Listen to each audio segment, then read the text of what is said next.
से कहो हमने याद किया उसे।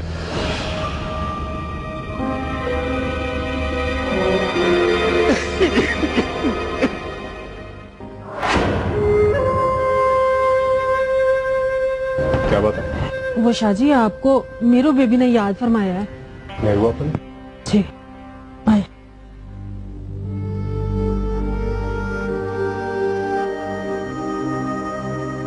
आपने मुझे बुलाया आपा? हैदर, हमने सुना है कि रजब अली ने उस कोचवान को फिर गिरफ्तार कर लिया है। आपको किसने कहा? हमीदा खबर लाई है। ये नीचे अच्छू के माँ बाप ही है ना? जी, हम उसी मामले पर ही बात कर रहे थे। अब क्या कसूर किया है उसने? अभी कुछ पता नहीं चला। हमारी बात गौर से सुनो हैदर, उसे कुछ नहीं होना चाहिए। मतलब? हमें खदशा है कि रजब अली उसकी जान ले लेगा। उसकी जान नहीं जानी चाहिए हैदर। मुझे हैरत है आपा कि आप उसकी हिमायत क्यों कर रही हैं?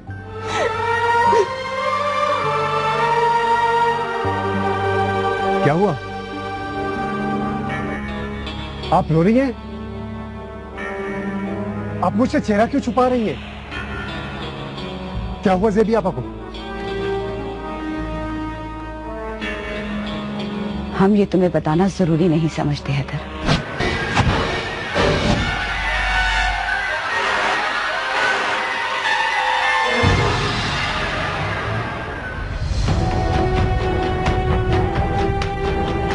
सलाम शाह जी, आपको पीर साहब ने याद फरमाया। शिकूरे नजीरे, मैं हवेली जा रहा हूँ। मेरी वापसी तक इसे मरना नहीं चाहिए। अपनी आंखों से मरते हुए देखना चाहता हूँ मैं इसे। मरना नहीं चाहिए।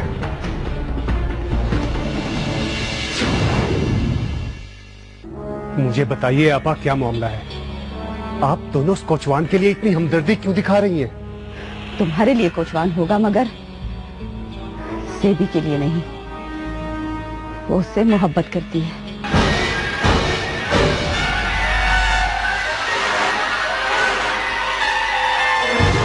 खुदा के लिए कह दीजिए कि ये सब झूठ है।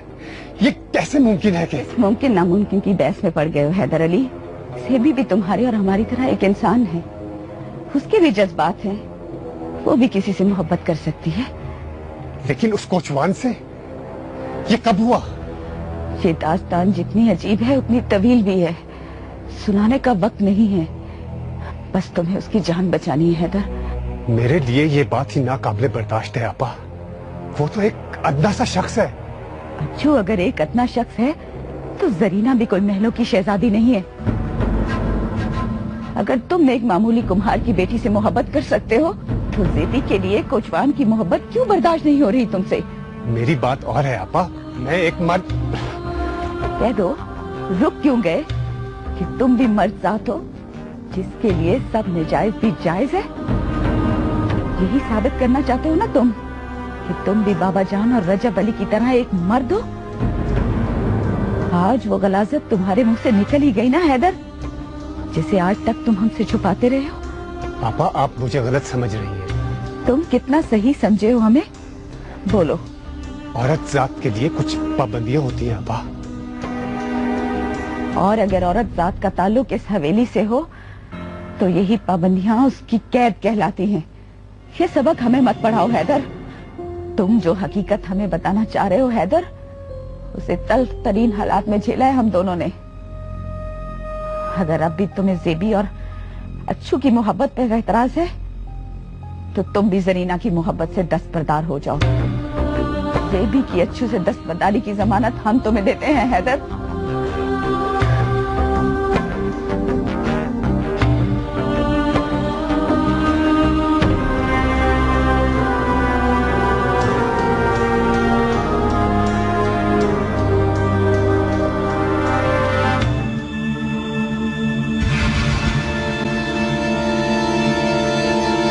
आपने मुझे याद फरमाया बाबा जान। हाँ, सुना है तुमने अच्छू को फिर से कैद में डाल दिया? जी बाबा जान। क्यों? इसलिए कि जिस मोतबर शख्स ने आपकी अदालत में मेरे खिलाफ मुकदमा दायर किया था, उसका नाम है मौलवी नेमतुल्लाह। उसे तो मैं कज़फ में मुकदमे के लिए छोड़ चुका हूं, लेकिन जिस शख्स के कहने पर मौलवी नेमतुल्लाह आपके पास आया था, वो इनका बेटा अच्छू कोचवान है, और उसे मैं किसी कीमत पर नहीं छोड़ूंगा, क्योंकि वो अपना इंतकाम लेने के लिए मुझे बदनाम करने की साजिशें कर रहा है। और अगर उसे छोड़ भी दिया गया, अगर उसे छोड़ भी दिया गया तो वो बाज नहीं आएगा और यही काम करता रहेगा। और मुझे यकीन है कि आप ये बात कभी पसंद नहीं करेंगे कि आपकी गद्दी के वारिस के खिलाफ कोई ऐसी साजिशें करता फिरे और उसे माफ कर दिया जाए।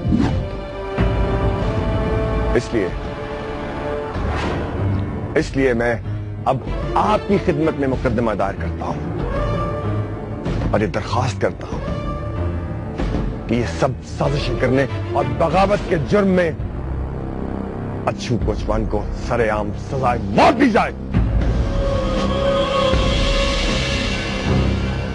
पीर साहब, रहम करे पीर साहब, हमारे अच्छू को माफ कर दे, हमारे अच्छू को माफ कर दे पीर साहब।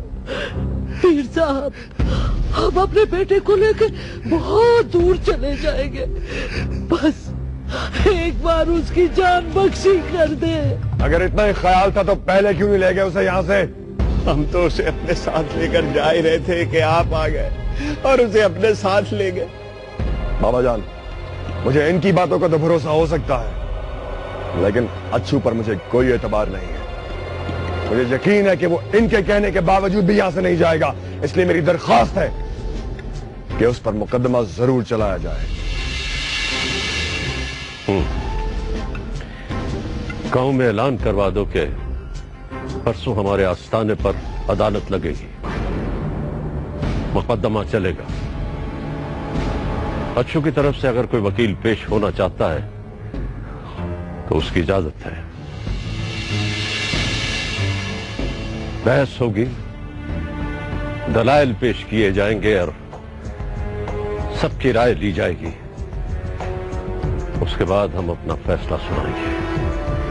पीर साहब, पीर साहब, बच्चे को माफ कर दे। रहम कीजिए पीर साहब, हमारे बेटे को माफ कर दे पीर साहब, पीर साहब, पीर साहब।